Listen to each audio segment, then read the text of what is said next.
Amen. Amen. Prends ta Bible. Genèse chapitre 2, verset 21. Genèse chapitre 2, verset 21. Je t'en supplie, suis-moi. Suis-moi. Amen. Suis-moi. Ayamanana. Amen. Je lis dans le nom puissant de Jésus. Amen. Alors, l'Éternel Dieu fit tomber un profond sommeil sur l'homme qui s'endormit.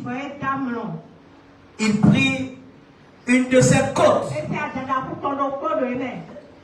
et referma la chair à sa place. Amen. Amen. Amen. Amen. Assieds-toi dans sa présence. Dis à quelqu'un, bonne arrivée dans la maison de l'Éternel. Amen. Amen. Tu es prêt d'écouter les révélations?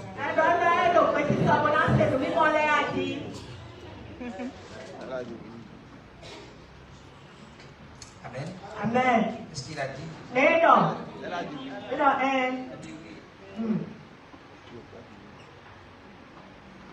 Dis la sage-femme de ma destinée.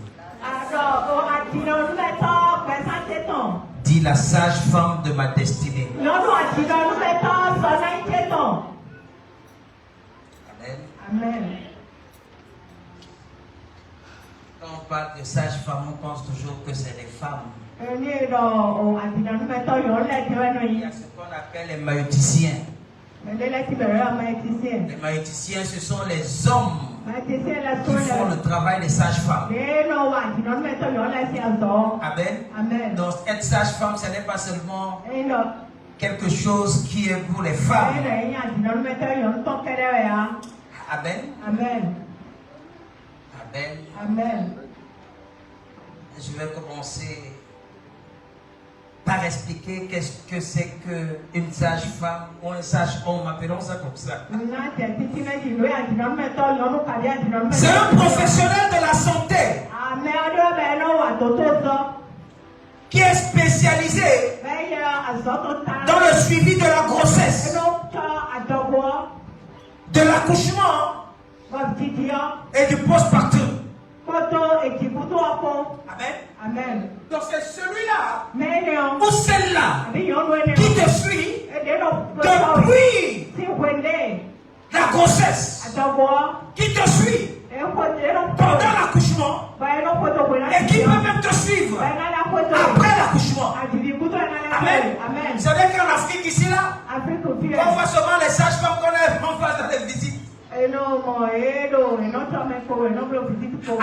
Amen. Et sur moi, elle a su le suivi médical des femmes pour une bonne santé, non seulement de la maman, mais aussi de l'enfant. Écoute-moi, je suis venu te parler ce matin de la sage-femme ou du maïoticien de ta destinée. Chacun d'entre nous, nous avons besoin de cette personne-là. Tu as besoin d'une sage-femme pour ta destinée. Écoute-moi bien, ton prophète, c'est une sage-femme pour ta destinée. Ton patron peut être une sage-femme pour ta destinée. Amen. Ton père ou ta mère, un ami, un collègue peut être une sage-femme pour ta destinée. Je prie pour toi. Si tu n'as pas encore localisé celui-là, tu le verras en ce mois de mai. J'ai dit tu le verras en ce mois de mai. Tu le verras en ce mois de mai. La grâce de l'Éternel qui est dans le 5e mois te fera découvrir cette personne au nom puissant de Jésus. C'est toi.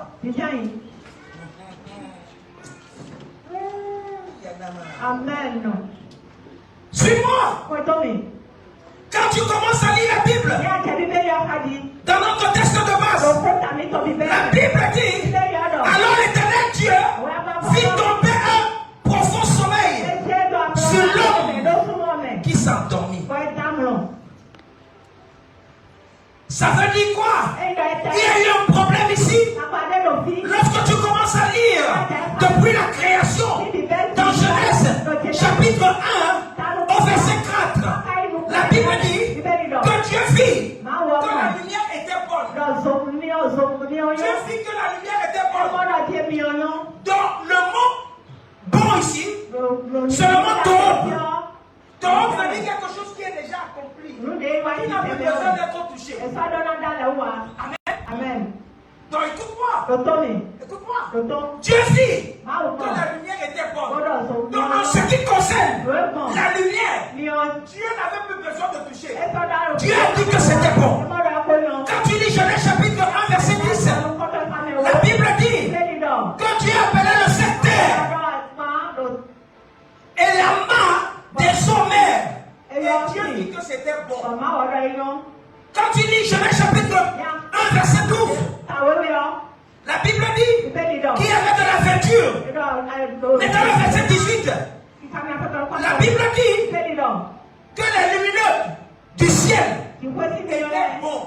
Donc Dieu, dans toute sa création, a vu que c'était bon. Une fois peut faire des détours. Et quand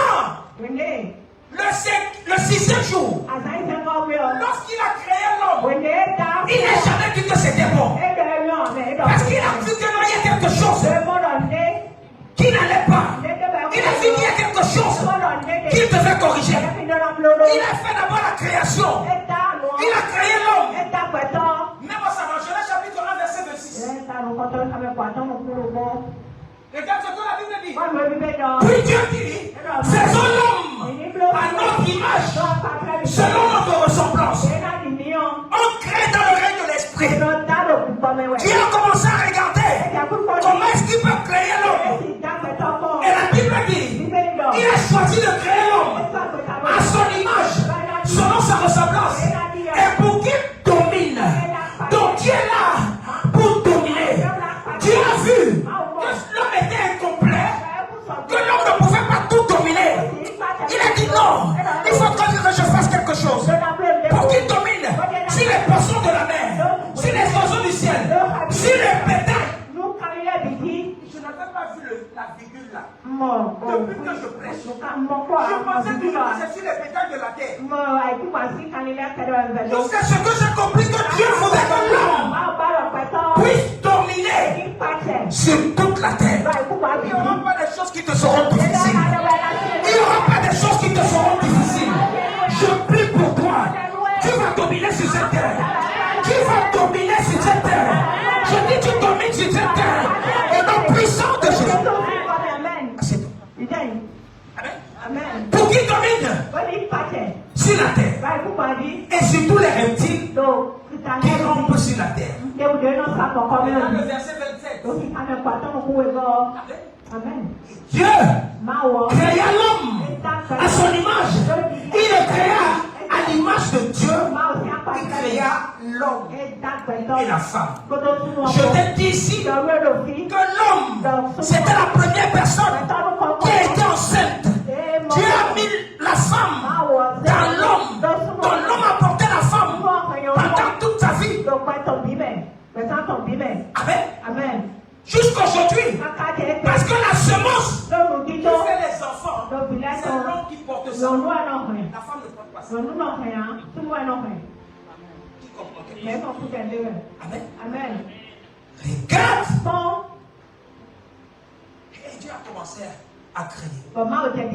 Jusqu'ici, il ne nous dit pas que c'est bon. Il ne nous dit pas que c'est bon.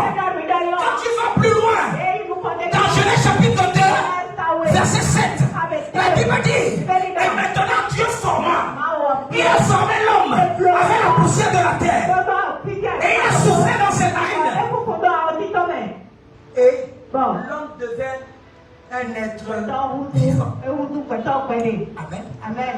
Il a donné la vie à l'homme. Et la femme respirait par le souffle de vie. Jusqu'ici, Dieu n'était pas satisfait. Dieu n'était pas satisfait. Il a pris l'homme. Il lui a donné une certaine domination. Mais il n'était pas satisfait. Amen. Il a dit non. Et là, Tout ce que je suis en train de mettre